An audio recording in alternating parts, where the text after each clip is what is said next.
এদেশের কোটি কোটি মানুষ জামাত ইসলাম করে, লক্ষ গবেষক আলেম তালেবে ইলম জামাত ইসলাম করে।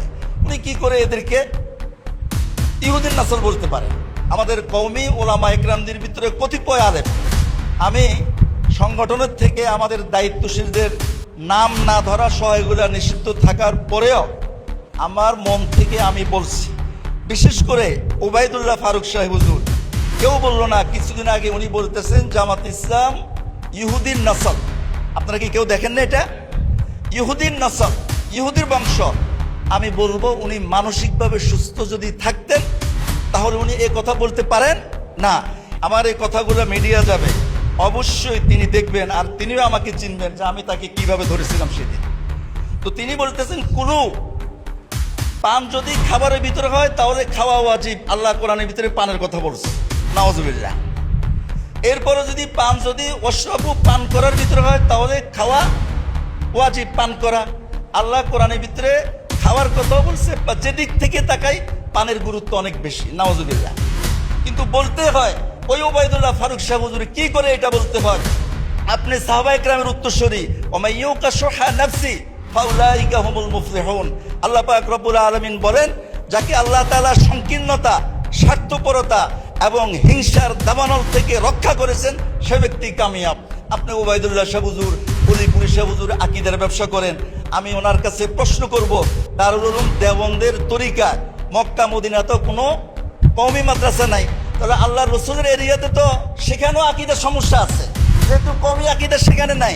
সেজন্যই এই মজলিসের মাধ্যমে জানিয়ে দিচ্ছি যে জমিয়তের পক্ষ থেকে ওইখানে কোনো কওমি মাদ্রাসা হবে কিনা। তো দেওবন্দি ওলামা ইকরামের চিন্তা চেতনা হচ্ছে মসজিদ মাদ্রাসা খানকা ভিত্তিক কাজ করা।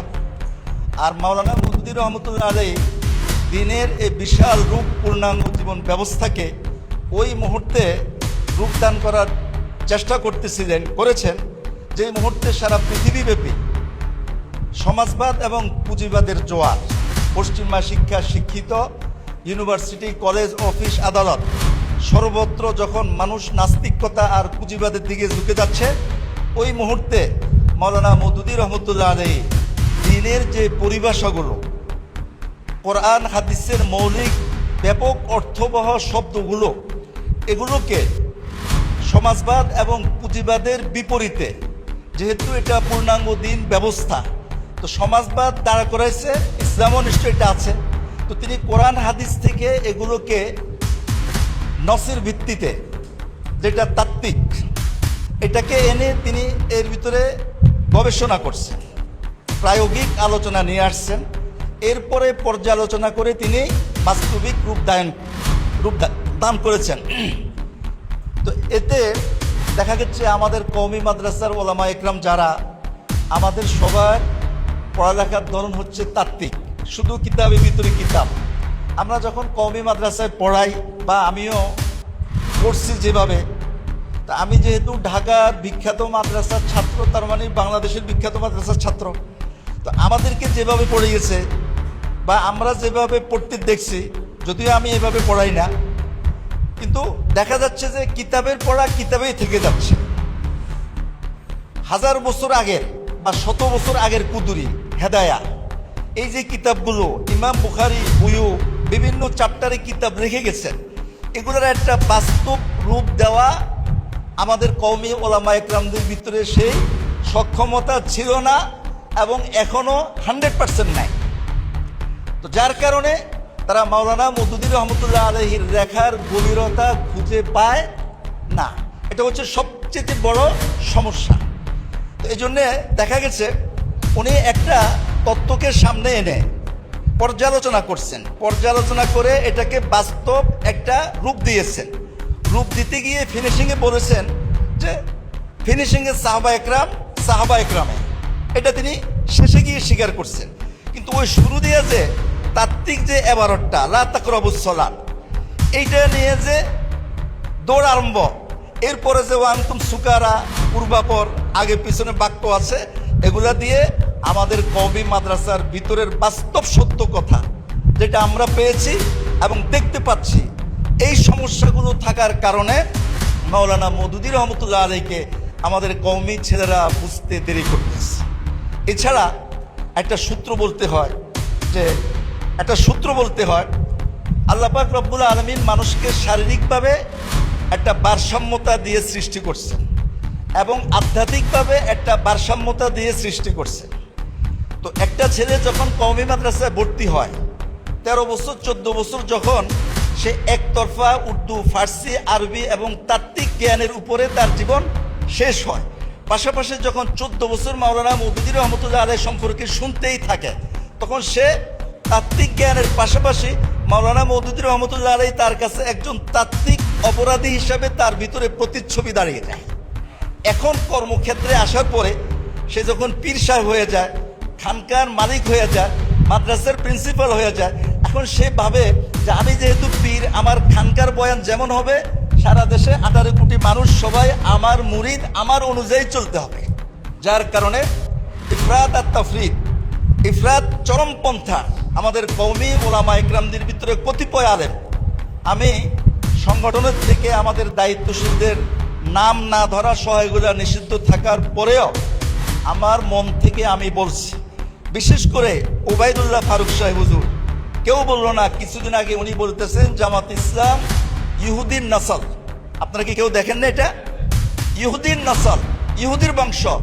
আমি বলবো উনি মানসিকভাবে সুস্থ যদি থাকতেন তাহলে উনি এই কথা বলতে পারেন না। এদেশের কোটি কোটি মানুষ জামাত ইসলাম করে, লক্ষ গবেষক আলেম তালেবে ইলম জামাত ইসলাম করে, উনি কি করে এদেরকে ইহুদিন নাসল বলতে পারেন? এরপরে একজনে বলেন যে আমি 2-4 জন জবাই করে দিব। আজ থেকে কয়েক বছর আগে নারায়ণগঞ্জের এক ঘরোয়া অনুষ্ঠানে কয়েকজন আলেমের বৈঠকে উনিও ছিলেন। আমি কোনো কারণে সেখানে গেলাম, যাওয়ার পরে এই লোক বলতে আছে কুল্লুমান আলিহা ফান, কোরআনের ভিতরে আল্লাহ ফানের কথা বলছে, নাউজুবিল্লাহ। এরপরে বলতেছে কুলু ওয়াশরাবু, এই ওই বাকি 4-5 জন আলেমকে বলতেছে কওমি মাদ্রাসার। আমার এই কথাগুলো মিডিয়া যাবে, অবশ্যই তিনি দেখবেন আর তিনিও আমাকে চিনবেন যে আমি তাকে কিভাবে ধরেছিলাম সেদিন। তো তিনি বলতেছেন কুলু, পান যদি খাবারের ভিতরে হয় তাহলে খাওয়া ওয়াজিব, আল্লাহ কোরআনের ভিতরে পানের কথা বলছে, নাউজুবিল্লাহ। এরপরে যদি পান যদি ওয়াশরাবু পান করার ভিতরে হয় তাহলে খাওয়া ওয়াজিব, পান করা, আল্লাহ কোরআনের ভিতরে খাওয়ার কথাও বলছে। বা যেদিক থেকে তাকাই পানের গুরুত্ব অনেক বেশি, নাউজুবিল্লাহ। এখন সাথে সাথে আমি ওনাকে বললাম যে আপনার তো ইমানে নাই। যাক, পরের কথা বলার সময় নেই। ফলাফল এটা দাঁড়াইলো যে ব্যক্তি আল্লাহর কোরআনের ভিতরে ইহুদি নাসারাদের স্বভাবে তাহরিফ তাবদিল করতে পারে, এই ব্যক্তির দ্বারা যদি 100-1000 লোককেও জবাই করা সম্ভব কিনা? অবশ্যই সম্ভব। এই ধরনের মৌলবীদের মাথার 1000 টাকা দিয়ে কিনা যায়। আমি আমার হেফজখানার বয়স থাকতে ধরে, সে হাফিজ হুজুর নাবালক থাকা অবস্থায় থেকে ধরে, আমি এখানে কোনো অস্পষ্ট কথা বলতেছি না। আমি আমার মাদ্রাসার পুরো হেফজখানাতে মেধা তালিকা সবসময় 1 নম্বর ছিলাম। আজও পর্যন্ত কোরআন আমার সিনার থেকে যায়নি। ইউনিভার্সিটি, কলেজ সব জায়গাতে সিরিয়ালে ছিলাম, আলহামদুলিল্লাহ। এগুলো যাওয়ার পর অবশ্যই আমি মুরতাদ হয়ে গেছি, এই ধরনের কথাবার্তা বের হয়ে আসবে।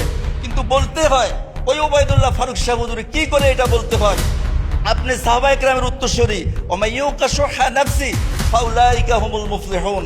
আল্লাহ পাক রব্বুল আলামিন বলেন, যাকে আল্লাহ তাআলা সংকীর্ণতা, স্বার্থপরতা এবং হিংসার দাবানল থেকে রক্ষা করেছেন সে ব্যক্তি কামিয়াব। আপনি ওবায়দুল্লাহ সাহেব হুজুর, অলিপুরি সাহেব হুজুর আকীদার ব্যবসা করেন। আমি ওনার কাছে প্রশ্ন করব, দারুল উলুম দেওবন্দের তরিকা মক্কা মদিনাতে কোনো কওমি মাদ্রাসা নাই, তাহলে আল্লাহ রসুলের এরিয়াতে তো সেখানেও আকীদার সমস্যা আছে, যেহেতু কওমি আকীদা সেখানে নাই। সেজন্যই এই মজলিসের মাধ্যমে জানিয়ে দিচ্ছি যে জমিয়তের পক্ষ থেকে ওইখানে কোনো কওমি মাদ্রাসা হবে কিনা। আসসালামু আলাইকুম রহমতুল্লাহ। আমাদের প্রিয় ভাই মাওলানা মুহাদ্দিস ইমদাদুল ভাই। বিসমিল্লাহ, আলহামদুলিল্লাহ, ওয়াসসালাতু ওয়াসসালামু আলা রাসূলিল্লাহ ওয়া আলা আলিহি ওয়া সাহবিহি আজমাইন। আজকের এই চমৎকার আয়োজনে উপস্থিত হয়ে মহান আল্লাহ তাআলার সেই বাণীকে অত্যন্ত শ্রদ্ধার সাথে স্মরণ করছি। সুন্নাতুল্লাহি ফিল্লাযীনা খালাউ মিন ক্বাবল ওয়া লান তাজিদা লিসুন্নাতিল্লাহি তাবদীলা। সত্যি আল্লাহ সুবহানাহু ওয়া তাআলা তার নীতিতে কোনো পরিবর্তন ঘটান না। আল্লাহ তাআলার অন্যতম একটি নীতি হলো, তার কোনো নেককার নিরপরাধ বান্দা যখন অপবাদের শিকার হন, তখন তিনি কোনো না কোনো উপায়ে তার নির্দোষিতা প্রমাণ করেন। আজকের এই চমৎকার আয়োজনে যে সমস্ত বিদগ্ধ ওলামাই কেরাম তাদের গবেষণালব্ধ বক্তব্য উপস্থাপন করেছেন, তার সিংহভাগ এই জামানার, এই শতাব্দীর, বিংশ শতাব্দীর মজলুম আলেমিদ্দিন আল্লামা মওদুদী রাহিমাহুল্লাহকে তার উপর অন্যায়ভাবে আরোপিত সমস্ত অপবাদের দাঁত ভাঙ্গা জবাব আজকের এই চমৎকার আয়োজন থেকে আমাদের দেশবাসী, বিশ্ববাসী পেল। আল্লাহ সুবহানাহু ওয়া তাআলা যোগে যোগেই এটা করেছেন। হযরত ইউসুফ আলাইহিস সালামকে নির্দোষিতা প্রমাণ করার জন্য যিনি অপবাদ আরোপ করেছেন, তার পরিবারের পক্ষ থেকেই একজনকে প্রতিবাদী বানিয়েছেন।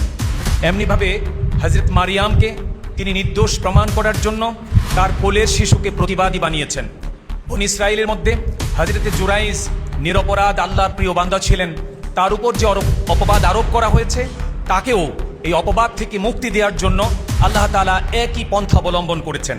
আজকে যারা এই ইসমতে আম্বিয়া, আদালতে সাহাবা, এই চমৎকার এলমি পর্যালোচনায় উপস্থিত হয়ে যারা আলোচনা উপস্থাপন করেছেন, আমি মনে করি আল্লাহ সুবহানাহু ওয়া তাআলা আজকের এই মজলিসে উপস্থিত উলামায়ে কেরামের হৃদয়ে তার এক মজলুম বান্দার ব্যাপারে মহব্বত ঢেলে দিয়েছেন এবং তাদের তীক্ষ্ণ বক্তব্যের মাধ্যমে আগামী দিনে বাংলাদেশে আল্লামা মওদুদী রাহিমাহুল্লাহকে আল্লাহ সুবহানাহু ওয়া তাআলা বিশ্ববাসীর কাছে ঠিক এমনই পুত পবিত্র সত্তা হিসেবে উপস্থাপন করবেন।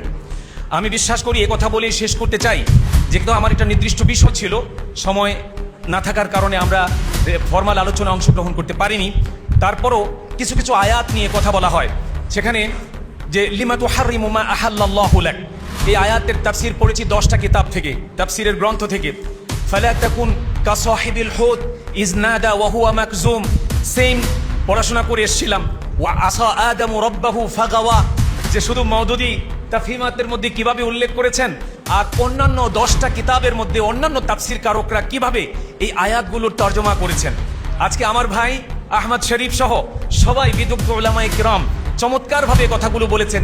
একই বক্তব্য, এর চেয়ে নোংরাভাবে, ভাষার অভাবে, শব্দ চয়নের যোগ্যতার অভাবে অনেকে এর চেয়ে নোংরাভাবেও এই সমস্ত আয়াতগুলোর আক্ষরিক অনুবাদ করেছে।